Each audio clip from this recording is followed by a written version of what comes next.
Hello అందరికీ. ఏంటి రోజు రెసిపీ అని చూస్తున్నారు కదా అందరూ. ఏంటి రెసిపీ మీరే గెస్ చేయండి. నేను ఎందుకులేను మీరు గెస్ చేయడం, కానీ నేనే చెప్పేస్తానమాట.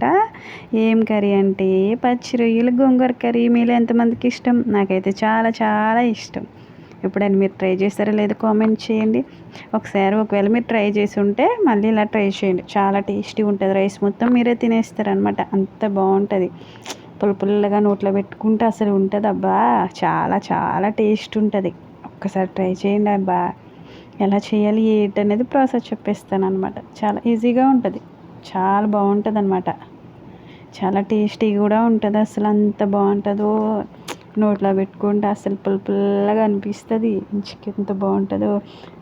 సరే, కర్రీ గురించి ఇంకెదిగానే ప్రాసెస్ చెప్పేస్తాను అనమాట. ప్రాసెస్ ఏంటంటే, ఒక కడాయి పెట్టుకుని అందులో 2 టేబుల్ స్పూన్ ఆయిల్ వేసేసుకోవాలి. నేను అదే విధిగా 2 టేబుల్ స్పూన్లో ఆయిల్ వేస్తాను. నేను ఆయిల్ తక్కువ తింటాను కాబట్టి. చాలామంది కొంచెం ఆయిల్ ఎక్కువ యూజ్ చేస్తారు. కొంచెం ఆయిల్ తక్కువ తినండి అబ్బా, మంచిది హెల్త్కి, చాలా మంచిది. ఆయిల్ ఎంత తక్కువ తింటే అంత మంచిది అనమాట. నేను ఎలా చెప్తున్నాను, ఒకసారి మీరు డైట్ ప్లాన్ కూడా ఒకసారి మీకు ఎక్స్ప్లెయిన్ చేస్తాను. నేను చెప్తాను, ఒక వీడియో అప్లోడ్ చేస్తానులేండి. దాని ప్రాసెస్ ఏంటో నేను చెప్పేస్తాను చూడండి. గిన్నె కడాయి పెట్టుకుని 2 టేబుల్ స్పూన్ ఆయిల్ వేసేసుకున్నాను. సన్నగా తరిగి పెట్టుకున్న ఆనియన్ అందులో వేసేసాను అనమాట. సన్నగా తరిగిన ఆనియన్ వేసి ఆయిల్ వేస్తామా. ఆయిల్ వేసిన తర్వాత కొంచెం సేపు మగ్గనియాలన్నమాట. అడుగంటకుండా మగ్గనిచ్చిన తర్వాత మా జూలి తల్లి అరుస్తుంది బాగా. మా జూలి తల్లి అంటే మా అందరికీ ఇష్టం ఫ్యామిలీలో. మీలో ఎంత డాగ్ లవర్స్ ఉన్నారో చెప్పండి. తర్వాత ప్రాసెస్లోకి వచ్చేస్తాను. ఇంకెందుకు కానీ ఇదంతా సోద ఎందుకు అనుకుంటున్నారు. కానీ ఆనియన్స్ మగ్గిన తర్వాత సన్నగా తరిగి పెట్టుకున్న 2-3 పచ్చిమిర్చి వేసేయాలి అందులో. అవి కూడా మగ్గనియాలి. తర్వాత ఒక టమాటా సన్నగా తరుక్కోవాలి. త్వరగా మగ్గుతాయి అన్నమాట. మీకు కింద మొన్న ఒకసారి టిప్ చెప్పాను కదా, అదేవిధంగా సాల్ట్ కొంచెం పసుపు వేసేసుకుంటే ఆనియన్స్ బాగా మగ్గిపోతాయి. కొంచెం టైం తీసుకోదనమాట. చాలా అడవిడిగా లంచ్ బాక్స్ కట్టాలన్నా, స్కూల్ పిల్లలకి బాక్స్ కట్టాలి, అలాంటి వాళ్ళకి చాలా ఈజీగా లంచ్ బాక్సులు కానీ ఏదైనా హడావిడిగా ఉన్నప్పుడు ఇలా ట్రై చేయండి.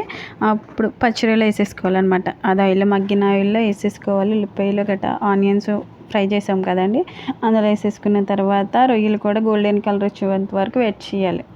గోల్డెన్ కలర్ వచ్చేంత వరకు వెయిట్ చేస్తే ఒక 2-3 మినిట్స్లో గోల్డెన్ కలర్ వచ్చేస్తుంది. అలా మూత పెట్టేసుకున్న తర్వాత అదిగో ఎలా అయితే చూపిస్తున్నానో అట్లానే మగ్గనిచ్చుకోవాలి. అడుగంటకుండా ఉండాలి. అది కొంచెం అడుగంటేసింది అనమాట. అలా అడుగంటకుండా ఉండి మగ్గనిచ్చుకోవాలన్నమాట. తర్వాత కారం వేసుకోవాలి. 2 టేబుల్ స్పూన్ కారం వేసుకోవాలి. నేనైతే కారం ఘాటు ఎక్కువ తింటాను అనమాట. నేను అందుకే కారం ఎక్కువ వేసుకుంటాను. కొంచెం ఘాటు తక్కువ తింటారు కదా చాలామంది, అలాంటి వాళ్ళు 1.5 స్పూన్ వేసుకొని నేనైతే 2 టేబుల్ స్పూన్ వేసాను. చాలా బాగుంటుంది. కొంచెం ఘాటుగా పుల్లగా టేస్ట్ చాలా బాగుంటుంది. ఒకసారి అలా వేసిన తర్వాత వాటర్ వేసేయండి. వాటర్ వేసిన తర్వాత చూడు ఎలా అయితే ఉందో, చూస్తుంటేనే నోరు ఊరిపోయి అంత రుచిగా ఉంటుంది కర్రీ.